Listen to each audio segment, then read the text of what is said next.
Nagele Family Farms, Nagele Family Farms. Corn in the tall green, beans in the long rows. Nagele Family Farms, Nagele Family Farms. Work that keeps on giving. It is July 17th, and I'm working on the 80. I didn't film it. I guess I wasn't thinking.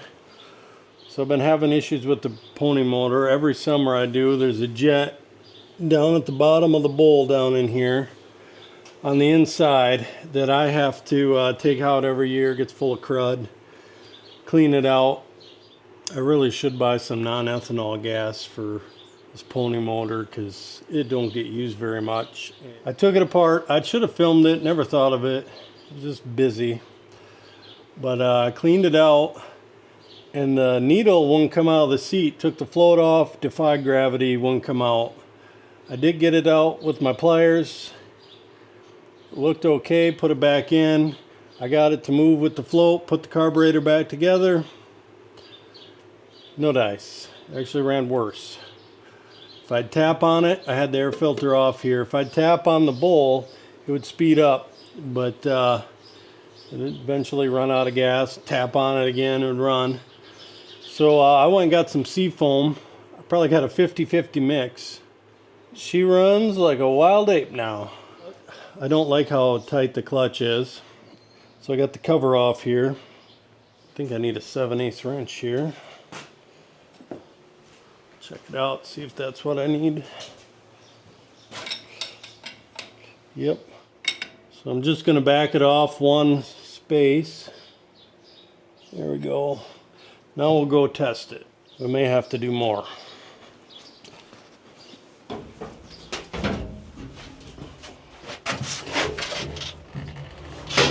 It's better. I think I want to take one more and loosen it just a little bit. I got the door open because you'll see she smokes. And it's honestly no worse than with the Seafoam than without. Don't seem to make a difference. I'm thinking this one's on farther than that one, the way it looks.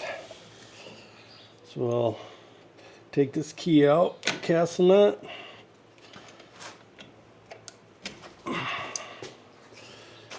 We'll loosen that one up one turn, and we'll give it a shot again.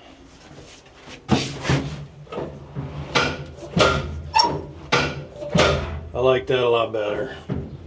Still got a good snap. Still got a very good snap. I wonder how many of you have ever seen an 80 with a cab. I don't want to use the word rare, but 80s are actually pretty uncommon. They made them in 1955 and 1956, but only for like 14 months, and I believe they only made like 1,600 some. This one's a 1956 model. And it's hard to believe that this was John Deere's biggest tractor in 1955 and 6. And honestly, we have an 830 also, which is essentially the same tractor. The 80s and 830s have different size injection pumps and injectors and different spray patterns. They're not by a lot, but the 830 is a little bit more because I think those are rated at like 72 horsepower and I don't remember what the 80s rated at, just a few under. But this one in particular got rebuilt in 2007 probably. This tractor does have 830 pistons in it to match the 830 injectors, and it's got an 830 injection pump in it. So it's essentially the 830 engine, but they have the same bore stroke, same block, same head. Everything else is pretty much the same on these girls. I have the original injectors and injection pump in my kitchen cupboard, and my wife loves it. Let's put these cotter keys back in. I hate reusing these things.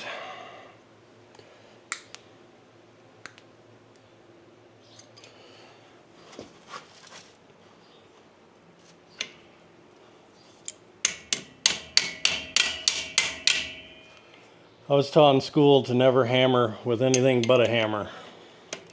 My instructors would be very disappointed in me.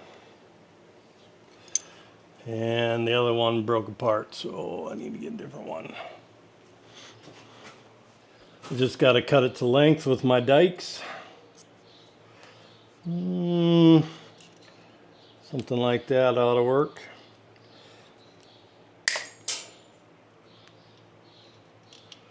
Let's see.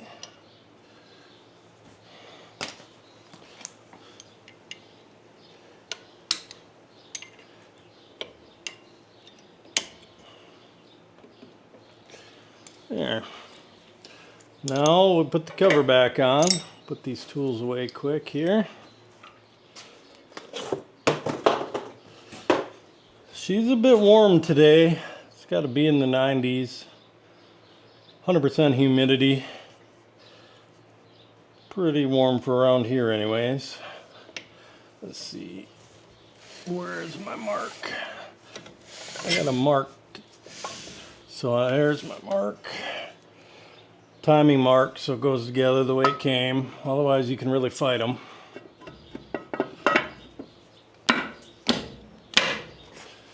Gonna use a little Case IH iron guard. I know I've talked about on here before, but this stuff, if there's any chance of a penetrating oil getting anything loose, it's this stuff.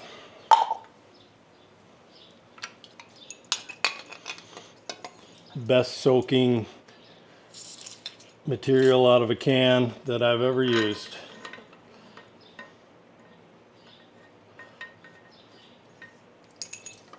And then I'll take you guys for a little ride with we're gonna leave the hood off. I'm gonna park it over by the barn. I'm gonna power wash it tomorrow in the heat.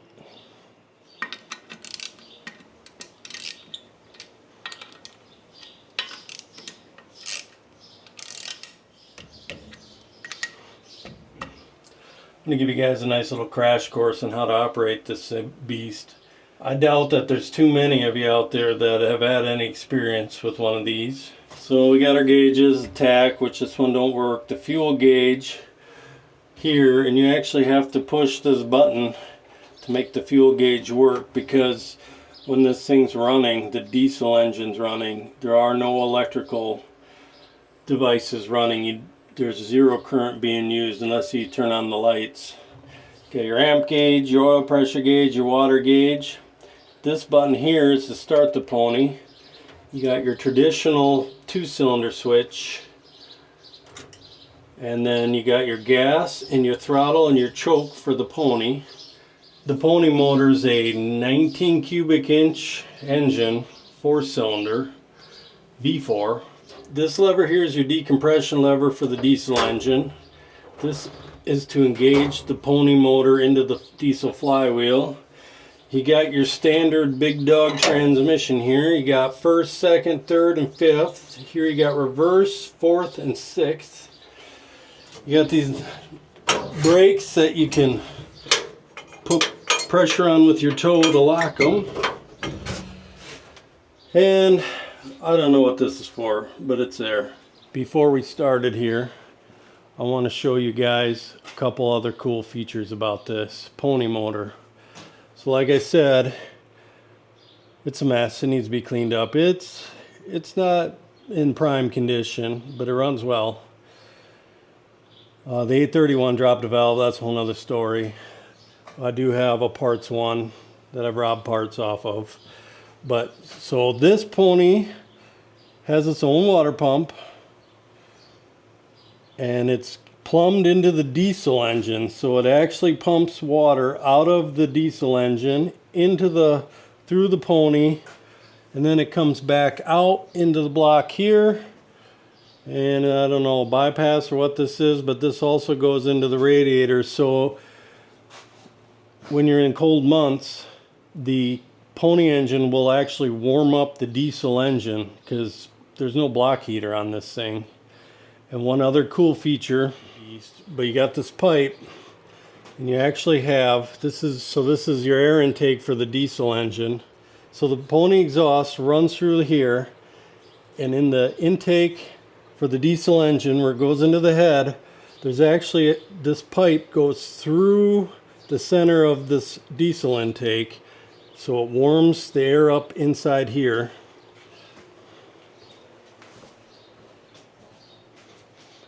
And then the exhaust pours out right here.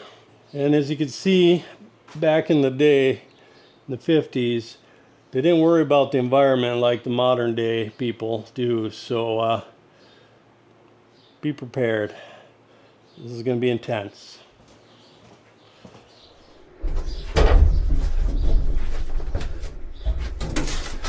Alright, so we're going to turn the gas on here.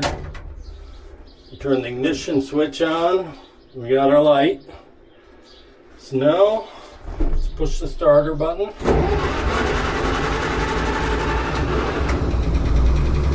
There we go. Listen to her purr. Her little fuel.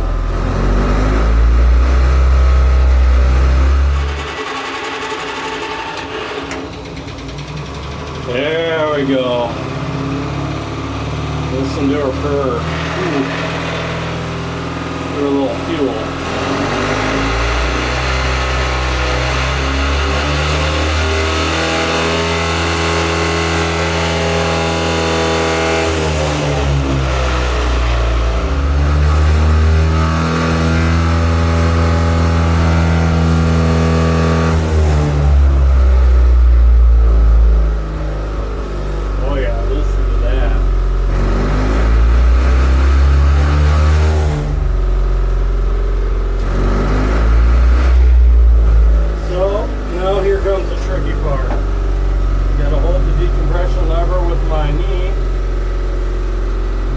I'm going to engage the pony into the diesel, let the throttle rip. Once you get spinning, we're going to let go of the decompression lever.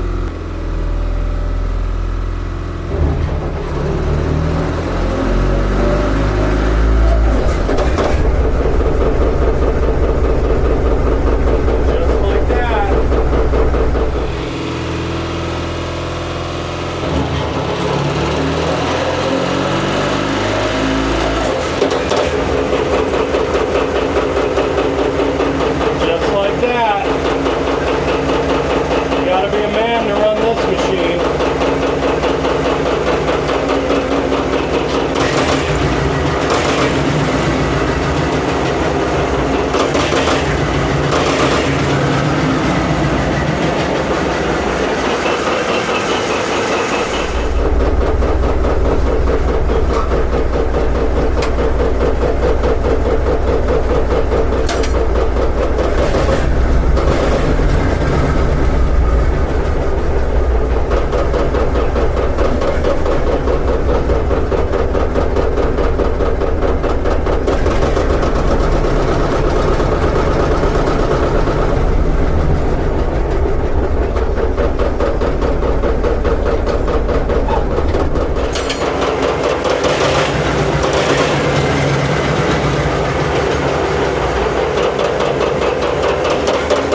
Get that hood on there. Whew, she's a good looking girl. So we got here, this one here's a 1937A. This here is one of two 730 diesels we have. And here's last winter's project. I haven't ran it since this spring, but this is the tractor I painted this winter. I'm hoping to finish out the old tin work. Got the old lawnmower gas tank rigged up there. She's a beaut, Clark. She's a good looking girl. 1945A. Here's the 830. It's not in its glory. It's been sitting in here for a couple years. Gonna have to take the impeller for the water pump into a machine shop, have them welded, machine it down. That's the only option. That's where I'm at now. This is essentially the same tractor. You can see I got the water pump off. We got 14 2-cylinders, and I like to say that they all run. I'm kind of proud of that. Because they didn't all run when I started coming around in my 20s and getting interested in them. It's not that they were that far off, but some had issues. Like that 45A in the barn there that I painted last winter. That hadn't ran forever. I got that running, and it actually ran good, but it blew white smoke, and I knew it wasn't in great shape. Now it's got a brand new engine in it. She's going to be in her peak again. And we have a 1935A also. When I started messing with that, the engine was froze up. I got it broke loose, never had to take it apart. I even took it out plowing. I got a shed full of old antique plows. I did give up on plowing though. They come out of the ground about this far. It's no good. It's too much trash. I was actually plowing with the 80 here, just to the west of the building site, in bean stubble, because it can't handle the corn stalks. The plow has 0 ground clearance even when it's in the ground. The main frame's, that far. I got her deep, 12 inches. And anyways, it was plugging up bean straw, so I said, the heck with it, I quit. So it's no fun when you're cussing and swearing and lifting it up and dragging it across the plowing you already done to get it to bounce out. Come back, hit her again, go for a little ways, plugs up, no fun. So anyways, I had to cross corn stalks that were already combined, just laying there. And I started coming across them to head back to the yard. And the plow started, the plow's out of the ground about this far, and the plow started to accumulate corn stalks on the bottom of the bottoms. And the plow just kept lifting off the ground. So the plow was riding on a big pillow of corn stalks. And I looked back, and the corn stalks were up against the back tires of the 80. So I unhooked the hydraulic hoses, pulled the pin, thought I'm going to come back with the skid loader. As soon as I pulled the pin, she just flipped right over on her back. I got the skid loader, brought it in the yard, put it back in the shed, and I've never used it since. It's a shame. It's fun. I wouldn't mind having some sod to plow up. Now that's when it goes good. And it's fun when it goes good, but these 1950s plows cannot handle modern day trash. We'll get this old girl power washed tomorrow, put the hood back on, and maybe we'll park her outside. Let her soak up some sun. She's kind of my baby. This bad boy is strictly a pulling machine. We got no PTO. The 830 does have a PTO, but we have kind of an oddball option for any 2-cylinder, dual hydraulics. Check that out. I actually have a 18-foot field cultivator with wings, and she does good. I had to take the mulcher off the back of it because the mulcher does not like trash. Even in the spring, after it's been moldboard plow, it still plugs up. But yeah, she's got power steering. I mean, I don't know what more you could ask for in any machine. Hell, this one's even got a cup holder. This is kind of it. She's a machine. Well, I got the 80 washed here. She cleans up real nice. Pony cleaned up well.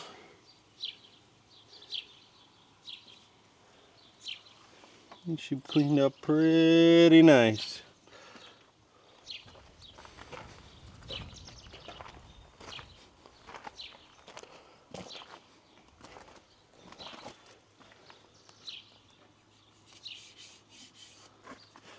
Cleaned up very nice. Should we get the hood back on, Conrad? Yeah. There we go. We got the air intake pre-cleaner off. Move the power steering breather.